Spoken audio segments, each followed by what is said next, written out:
बिस्मिल्लाहिर्रहमानिर्रहीम। एक फ़कीर एक नदी किनारे बैठा हुआ था और अपनी गुदड़ियों से फटे हुए कपड़ों के चीथड़े निकाल कर सिल रहा था ताकि अपने बदन ढक सके। एक आदमी का उधर से गुजर हुआ जो उस फ़कीर को पहले से जानता था। उसने कहा कि बादशाही छोड़कर फ़कीरी में क्या हासिल कर लिया। दरअसल वो फ़कीर हज़रत इब्राहीम बिन अदहम रहमतुल्लाह अलैह थे। पहले बल्ख के बादशाह हुआ करते थे।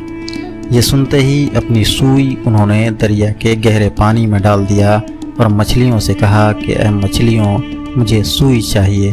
ये कहते ही हज़ारों मछलियाँ अपने मुंह में सोने की सुई लिए हुए हज़रत इब्राहीम बिन अदहम के पास आ गईं।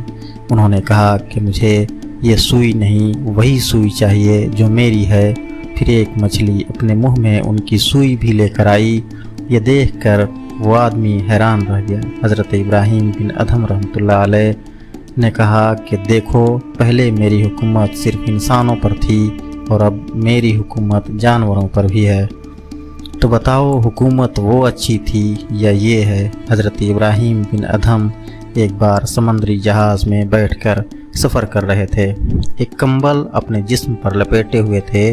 सफ़र शुरू किए अभी थोड़ी देर ही हुई थी कि भयानक तूफ़ान और हवाएं चलने लगी। जहाज़ डूबने का ख़तरा पैदा हो गया। जहाज़ में सवार सभी मुसाफिरों में अफरा तफरी फैल गई और हज़रत इब्राहीम बिन अदहम खामोश और इत्मीनान से बैठे हुए थे।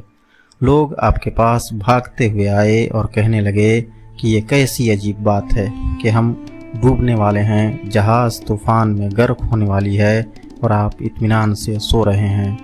हज़रत इब्राहीम बिन अदहम रहमतुल्लाह अलैह ने अपना सर मुराकबे से उठाया और कहा कि अल्लाह, हमने तेरी कुदरत का कमाल देख लिया, अब हमें अपने फ़ज़ल व करम से माफ़ कर दे। ये कहते ही तूफ़ान थम गया और जहाज़ अपने रास्ते पर निकल गया।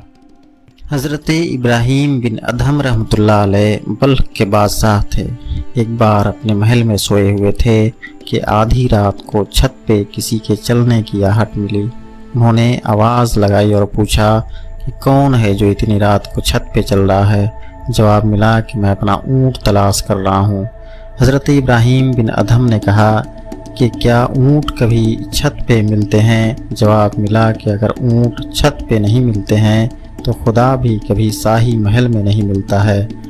जिन्हें अल्लाह की तलाश होती है वो दुनिया की तमाम ख्वाहिशें तर्क कर देते हैं। वो जंगलों और पहाड़ों में भटकते हैं। ये बात इब्राहीम बिन अदहम के दिल पर इतना गहरा असर छोड़ा कि उनकी नींद और सुकून दोनों ख़त्म हो गए। सुबह को इब्राहीम बिन अदहम जब शाही तख्त पर बैठे और दरबार जमा हुआ, एक शख्स दरबार में आया। उसके चेहरे इतने रौबदार थे कि किसी को रोकने की हिम्मत न हुई। सीधे तख्त के पास पहुँचे। चारों तरफ देखकर उन्होंने फरमाया कि मैं तो यहाँ ठहरने आया था, लेकिन ये तो सराय मालूम होता है। इब्राहीम बिन अदहम ने कहा कि ये सराय नहीं, ये मेरा महल है। उस आदमी ने पूछा कि आपसे पहले यहाँ कौन रहता था? इब्राहीम बिन अदहम ने कहा कि मेरे वालिद। उन्होंने कहा कि आपके वालिद से पहले? इन्होंने जवाब दिया कि मेरे दादा। फिर कहा आपके दादा से पहले? उन्होंने कहा कि मेरे दादा के वालिद। फिर कहा आपके बाद यहाँ कौन रहेगा? उन्होंने कहा कि मेरा बेटा। आने वाले शख्स ने फरमाया कि सराय और किसको कहते हैं? सराय उसी घर को कहते हैं जिसमें एक जाए और दूसरा आए, इसीलिए यहाँ रहना मुमकिन नहीं है। ये कहकर वो वहाँ से निकल गए। सुल्तान इब्राहीम बिन अदहम रहमतुल्लाह अलैह जो रात ही से बेचैन थे, उनकी बेचैनी और बढ़ गई। बादशाह इब्राहीम बिन अदहम उनकी तलाश में निकले और एक जगह मुलाकात हो गई। उन्होंने बताया कि मैं खिजिर अलैहिस्सलाम हूँ। उसके बाद हज़रत इब्राहीम बिन अदहम ने बादशाही छोड़ दी और जंगलों पहाड़ों में गिरिया वज़ारी करते हुए घूमते रहे और एक बेहद अंधेरी और डरावनी ग़ार में 9 साल तक इबादत में गुजार दी। हज़रत खिजिर अलैहिस्सलाम ने हज़रत इब्राहीम बिन अदहम रहमतुल्लाह अलैह को विलायत के रास्ते पर लेकर आए। फिर ये इतने कमाल को पहुँचे